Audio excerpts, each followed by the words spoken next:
is it like this? Instead of hate, it should be love we invite in. You don't agree, then you're the problem that we're fighting. Open up your mind, stand up, become righteous. Hi guys, welcome. We are back for a special episode. Unfortunately, as you can see, Lindsay is not here today, but I am lucky enough to have been joined by the amazing Dora Colquhoun, who is the creator, performer, and genius behind ADHD the musical, Can I Have Your Attention Please? Now, unless you've been living under a rock, you've been seeing this posted all over social media, and I was so lucky to be able to speak to her today. I can't wait to show you the interview, but before I do that, because it's a special ADHD Awareness Month, she's been gracious enough to offer us 20% off of her London shows. So from the 17th right up until the 28th, if you use the code Instagram20, you can get yourself 20% off those tickets. It's also worth noting that from the 17th right up until the 26th, there will be British Sign Language available as well as audio description. We'll be there on the 21st. We cannot wait to go and see Dora perform this incredible project. She's been working really hard on it, and as you'll find out in this interview, it's worth seeing. So without further ado, let me be quiet and let you speak to Dora. Take it away. Connect. I'm looking after this, would you love? It doesn't bite. I'm always shopping waitress. I don't care about the price. As I prefer potatoes and I never boil rice. So let's get in this race. Let's feed on goes to space. Where I get to work and talk. So many young girls go undiagnosed with ADHD because in the classroom their behaviour may be deemed as daydream, or they're really good at masking their behaviour. How are you? Good morning. Morning. Morning. Yeah, I'm good. We're about to go to London today, so I'm like, packing isn't my strong suit. I fully get that. And unpacking is even worse for me. I don't know about you. Yeah, no, I'm excited about this next part of the tour because we're in London for 2 weeks, so Fantastic. it'll be good. Well, I've got so much that I want to find out about and learn about, but I'm going to try and not hold you for so much time so that you can get back to your busy schedule. As you can notice, Lindsay isn't here right now. She's a teacher at an alternative provision institution, and she's busy on the weekdays. So you've just stuck with me, unfortunately. Oh, no, I'm excited. That job sounds a good, it must take a lot of time, that job. Yeah, she's definitely the woman for the job. She does great at it, but I know that I'd struggle deeply with I know it's a lot of 13, 14, 15-year-olds that are just then they've had their time in mainstream school and it didn't really go very well. And Lindsay has been their lifeline. She's really great with them. So we'll send her lots of love while she's out there. But yeah, it's just me and you, Dora. Can I just clarify? How do I say your last name? I've tried Googling it. Colquhoun? Have I got that wrong?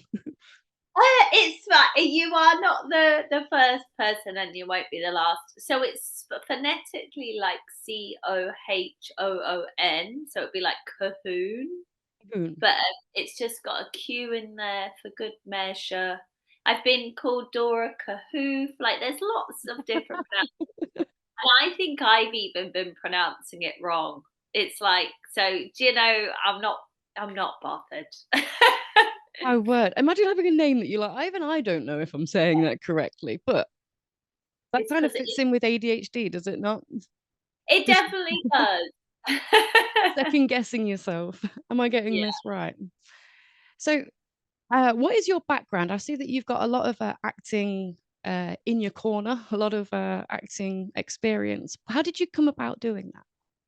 So I think for me, I found school I love create like English and subjects like that, but I was always very expressive and I didn't really do too well with subjects where you had to sit still for too long or ones that I didn't find immediately imaginative. So, and then yeah, I did find school quite tough. I mean, I went to a really bad school that actually got knocked down, Oh, and yeah, it was ironically called King's Manor, which you think of quite grandiose sounds ground. very, yeah, affluent.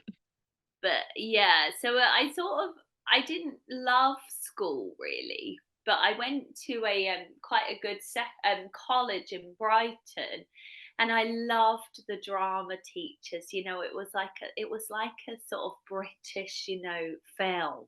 Where they take you under their wing, and they can see that you've got some potential in the area. So they were sort of went above and beyond and helped me at a time where I was sort of struggling as a teenager, because they could see that this was a potential route for me to go to university. So they were really helpful, these two women that ran the drama department. And so they found a very alternative drama school that I could go to in Devon. And they were like, oh, we think you should go and check this place out. um, where a place where I could run and scream like a banshee freely amongst cows, Sounds So amazing. it was great. So I was very lucky to have those people steer me in that direction. So I would say for me, like drama and theatre's sort of been what's helped me um sort of get definitely navigate employment, shall we Very say. cool. I think no, definitely. I relate so much to that creative aspect being way more natural, being much more of an easier expression than maths, science, something that even maybe later on in life now that I have a better grasp on because I now have a better grasp on my ADHD. But I think you've touched on something really good there that's very important in a child's life, for example, is that teacher that recognizes your strengths and being able to direct you into a journey that it's hard to see for yourself. So it's really I love hearing that drama and stuff. I'm going to assume that you like art and a lot of singing and just generally moving around whatever you could. um and that's where me and Lindsay slightly differ. She is very much the hyperactive type and I'm the inattentive type. Where would you say that you relate to, or do you have a diagnosis? Yes, I do have a diagnosis, and it was sort of combination. Okay, Um, which is more rare, right? well, yeah, so I sort of, I would definitely say a hyperactivity, but actually, I think it's shifted. Right. Like, because as I've gotten older and I have less energy, but Amen. I was sort of like doing some research on ADHD recently, and I didn't even know you can have like vocal tics. I wasn't aware that, and I was like, I do those all the time, like sort of singing my internal monologue, but with no requests. No one's asked for this, but and I was like, wow, I definitely do that. But I would say it's like a combination, because I don't really enjoy like sitting around for too long. Some people might love the idea of like going on holiday where they're sort of lying in the sun. And I could do that for about 40 minutes, but then I'd need to go, and so I think it's sort of like and I find moving is really helpful for in like endorphins and sort of dopamine inducing. So I find exercise really, really helpful. So I'd say I was a combination, really. It's reminded me of the reason why I first contacted Lindsay, because I originally contacted her to film the stuff that she does. She's so constantly on the go, achieving things. And I'd look at her and be like, we have the same diagnosis. Why can't I do what you do? And it's very similar. I'm looking at you. You've written a play from the sprouting idea all the way to now performing it yourself. How do you do that while having ADHD? And can I have a pint of what you drink, please? Well, I think realistically, it's this project is like the huge amalgamation of other people as well. I definitely didn't achieve this on my own. I think why I've achieved this play now going on tour is because of tenacity and wanting to do this more than probably anything else. So I think, obviously people think, oh, wait, people with ADHD, they're not able to focus at all, but that isn't the case. I think when somebody is very passionate about something, they can actually be incredibly powerful, people, because they will not say no, which I think is great, for if you find what it is that makes you tick and what excites you. So obviously that people are like, oh, how do you remember the words for the play? Well, I didn't say, oh, sometimes I don't. But also, Really? I wrote the play and it's Yeah. my experience, and it's like, so it's not King Lear. Maybe that would be a different experience. Yeah, you're not trying to recite someone's very old, long-winded thing. This is you in a musical. Exactly. So I think also I've had a lot of time to sort of like get to know the material, and I have been working on the show now for about 3 years. So, it is sort of in the muscle memory, which is great. But yeah, I think people with ADHD, when they're given the right environment and the right support, they can absolutely thrive. Some of the best entrepreneurs, creative people are neurodivergent, and that hasn't been, something that stopped them. It's just about having the knowledge and the tools around them to help them. Definitely. It's so inspiring. And you say 3 years that you've been doing this. And how long have you actually been performing it for? So I took the first version, the R&D version, was 2021, and we were just in a church hall.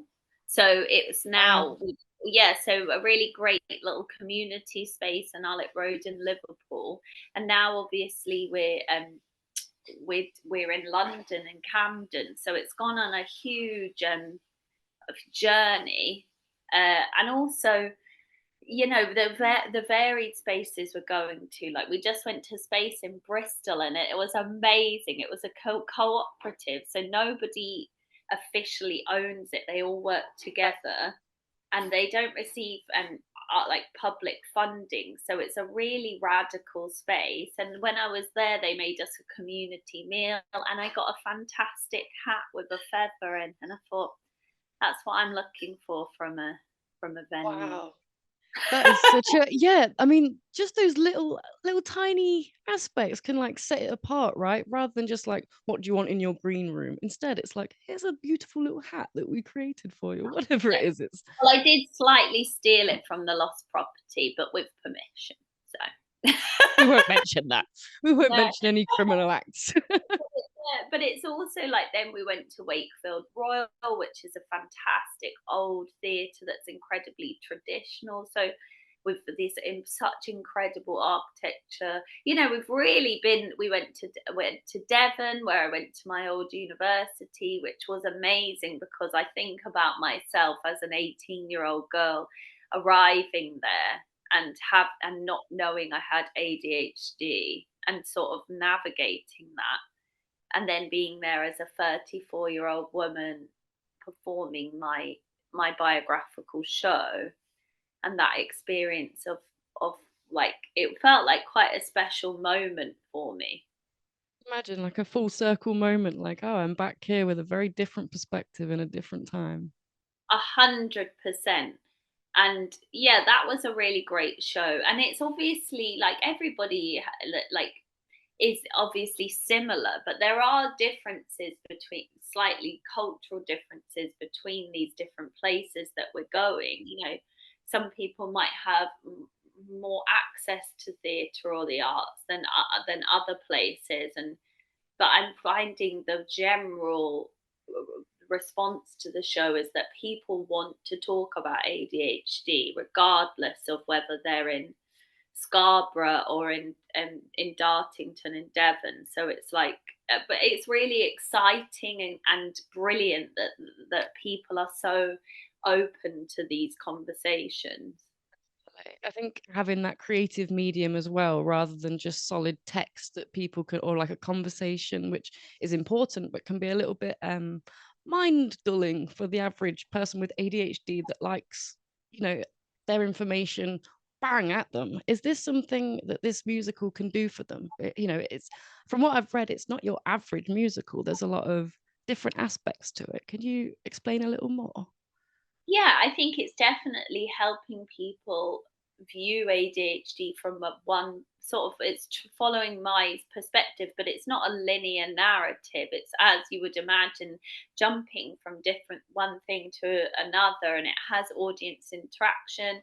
And for the research process, I worked with a neuroscientist from Goldsmiths University, so he was able to provide a lot of sort of research for me to look at that I then filtered into the show. So I was really lucky to work with somebody of that like incredible level of expertise. And he was very generous in the sense of, obviously, my level of understanding of neuroscience is very limited. I have an interest in it, but he was able to sort of break it down in a digestible way that then meant I could put that in the show. So, yeah, the show itself has lots of different aspects to it, but what I'm finding people are relating to is the personal experience of my how I'm going about the world with ADHD. And people are saying that's your story, but it's also my story. The challenges I've had with employment or childhood experiences or relationships, there's a lot of similarities that people are saying that's me. And for me, that's the biggest compliment ever, because then I know I've done my job. Because people, it's not really my story anymore. It's like up for people to take and to read, and for them to relate to. Really beautiful. I really like that. There's a certain topic that you focus on within your musical as well. As far as I've read, I'll be coming to see it on the 21st. We're really excited. But it's the element of shame, which I think a lot of people wouldn't understand is associated with multiple mental illnesses and disorders. But ADHD in itself as a condition, going through school, not feeling like you're amounting to other people's expectations and your own, it gives you this sense of shame of things that you can't control. What's something in, how did you relate to shame, and what made you bring this into the musical? I think shame is just a huge part of having ADHD, because it's your other, and it's like often it's been associated with lack or not living up to your society's expectations of how you should behave. If you're not immediately understanding things, or you're being late, or you're not able to like literally physically be still, or you're not able to sort of control elements of what's coming out your mouth, well, that's obviously going to lead to challenges if you're interacting in neurotypical spaces where they don't understand that. So shame for me was a huge part of the project from the beginning, because I also had shame myself about the diagnosis. I didn't really want to tell people I had ADHD initially. When I first was diagnosed, I got a big thick brown envelope that I didn't look at for 2 years, because I didn't really like the label. I didn't like the clinical language used to describe me. I thought, well, I'm a human being. I'm not all of these words put together. I'm much more than that. So shame has always been part of this process, but I thought, well, how can I talk about shame in a way that is really readable and understandable? So I came up with this idea of the big bear of shame, and the bear sort of is always there, but gets bigger or smaller or louder in different moments. So I think now we're in an interesting time where people are really trying to unpack shame. They're trying to dismantle shame. there's so many amazing resources, podcasts, like information out there about ADHD, and people really want to challenge the shame by just talking about it, because that is the act of getting rid of the shame, is by not hiding the feelings and the experiences and saying, no, this is what it feels like for me.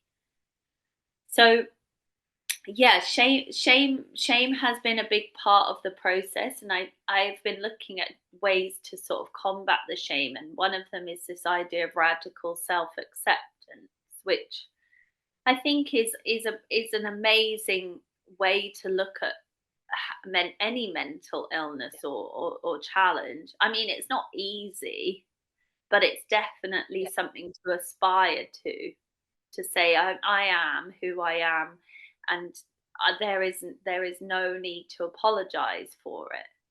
And so 100%. I really love these ideas, and what we're finding is from audiences coming together and talking, and the community that happens in the audience. It's amazing to see people just really feeling held and seen and connected, because you're with other people that understand you. Really cool. It must be so fulfilling to see that ripple effect of positivity happening. The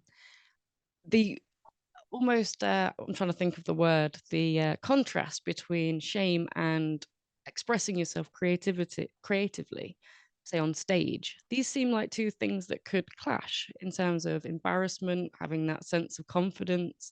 How would you or what advice would you give to a fellow ADHD creative that doesn't quite have that full confidence to get into acting but really really wants to? Yeah, I think it's definitely a process. You where you are now, you're not going to be feeling and thinking this the same. The only constant is change, and I think having taking steps towards shifting what it is that's holding you back. I think the first step, I guess, is acknowledging what you want and saying, I deserve to have this ambition or this dream happen for me. But I definitely think, like, for example, in the show, I talk about some really embarrassing, like challenging moments. But then we had a break in 2022 and revisited the show in 2023, and I was like, oh my god, calm down! Like, I'm being so hard on myself, and that's only within sort of 9 months. I'm Having looking your back. own perspective change. 100%. And I think, okay, so you got fired and X, Y, and Z happened, but it's like you didn't, shoot someone in the face. I think we can be our own hardest critic. Most So definitely. so I think for any, regardless of whether you want to get into acting or you want to just sort of, I don't know, take more self control of how you look after yourself and care for yourself, it starts with that radical self acceptance. It starts saying, okay, I am where I am. I am where I'm meant to be. And if I would like some things to change, I am strong enough to make those steps. It's really, I love that. I love that explanation. When you said the idea of things that you used to be embarrassed of and don't quite hit the spot anymore. One of mine is maths. I remember being asked multiple, was it mental arithmetics, and just either pretended I didn't hear or just being too cool for maths, like, oh, what? And just it affecting my learning so much to the point now when someone asks me a math question, I simply straight up say, I don't know. And it's strange to me to think back that there was a time that I was shameful of that because it doesn't exist in me anymore. And I think that it should give a lot of people hope, anyone listening that has shame in their lives, that this isn't a law. This isn't a definitive thing about you. This is something you can change through your perspective and your own self-acceptance, like you say. 100. I Um, think maths is like that. Like, I don't have my maths GCSE. I didn't manage to get it because I had a very chaotic sort of time at secondary school. And then, for some reason in the UK, we are obsessed with maths GCSE C and above. And it's like, I just think that obviously I really respect the importance of maths. I know it's important, but not to the point someone needs to have absolutely no job opportunities because of it. I think 100%. it's crazy. And that is actually boiled down to a very archaic class-based system around education. And education hasn't really shifted that much since it was first developed in the Victorian era. And people like you and me that need a different learning style are being made to feel absolutely awful. And I just think that is something that needs to change. And now I'm fine to say I don't have a maths GCSE. If I had time, I would definitely go and bring that back. I would go and work for that because I feel like, as you said earlier, you understand your brain a bit more and you understand your learning style more. But I just think I completely relate. Like, what is this obsession? It's perverse, right? Why are they so obsessed with this? Yeah, it's especially the amount of things that I don't use since then, like the hypotenuse, radius, that like I'm sure there are plenty of jobs that do use these topics. I just haven't had any myself, and I just feel like that's a lot of shame I could have avoided as a young person, being made to feel like if you don't get this, you're not good enough. Um, so we've mentioned education, shame. What is another change in the world you'd like to see for ADHD people or neurodivergence across the board? I think just I'm also aware that I'm living in a slight echo chamber in the sense of I'm in the arts, and so there is steps being made to make it more of a friendly employment situation. You know, you get a lot of call outs where they are asking for neurodivergent people. Lots of theatres as employers, are promoting wanting to employ neurodivergent people. But I guess the thing is, that's only a small, tiny sector of a much larger, you know, um, societal employment situation. Like, I'm sure there are other industries where it is very difficult for people with ADHD, and there isn't that push to be open and talk about it. You know, at the Q&A in Bristol, someone was like, I don't really want to tell my employer. And Exactly. obviously, you know, that's a really sad situation for that person to be in, where they are feeling that shame and like the response is not going to be welcomed or met with support. So I think just there still needs to be a massive shift in how we manage people with ADHD and how we support them in all industries, not just in the creative arts. Yeah, definitely. These people have been through school and felt the shame, and they're then carrying this on into work life where they're being made to feel again less than the people that they work around. It's one that me and Lindsay talk about often, that there's about 40% of the people that aren't being catered for right now, and these 40% of people could be changing the world. They could be for the better. These minds are really valuable, and I'm hoping that there is a huge change, there is a huge shift. And unfortunately, it starts with knocking down the naysayers at the minute that say that ADHD isn't real. What is your message to someone who says ADHD does not exist?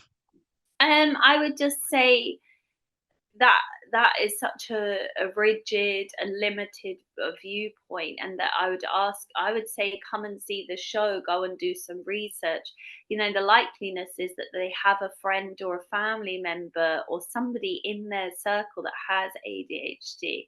I know there's an awful lot of media discussion at the moment about what it is, but these are very damaging opinions that can have such a negative impact on people. For example, the person that is in the audience that doesn't want to tell their employer because they think they're going to be met with dismissiveness or diminishing of what ADHD is. So I would definitely say it's really important to just be open and susceptible to having the conversation.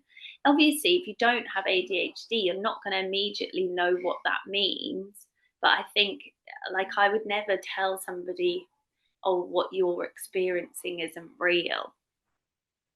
It feels bizarre to even attempt doing that to someone, right? You'd never do that to someone with a broken leg or a cancer diagnosis. It is something that it's how could you deny someone's existence like that? It baffles us every day.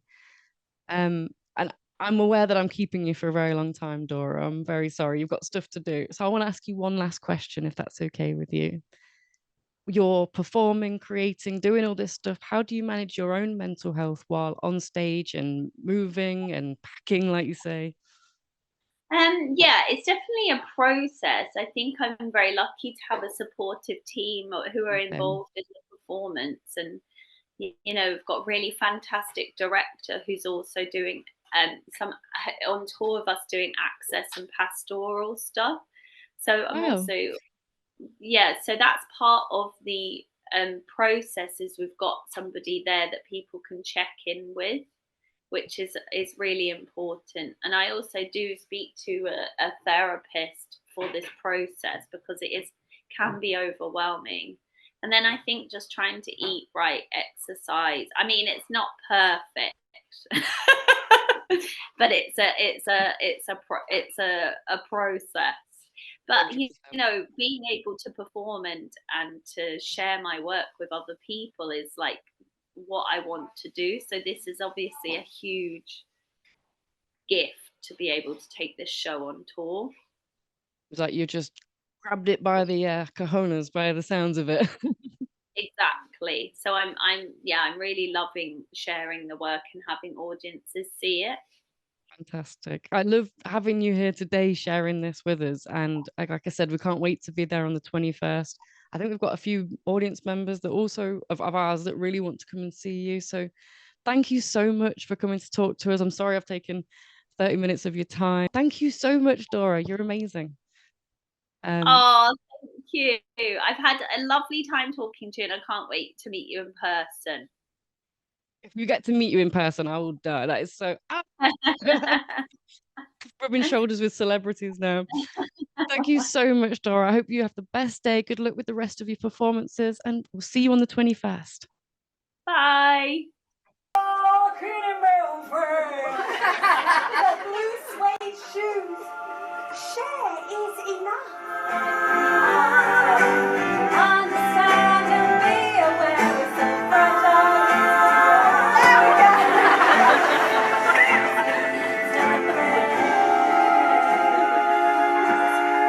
I wouldn't forget you,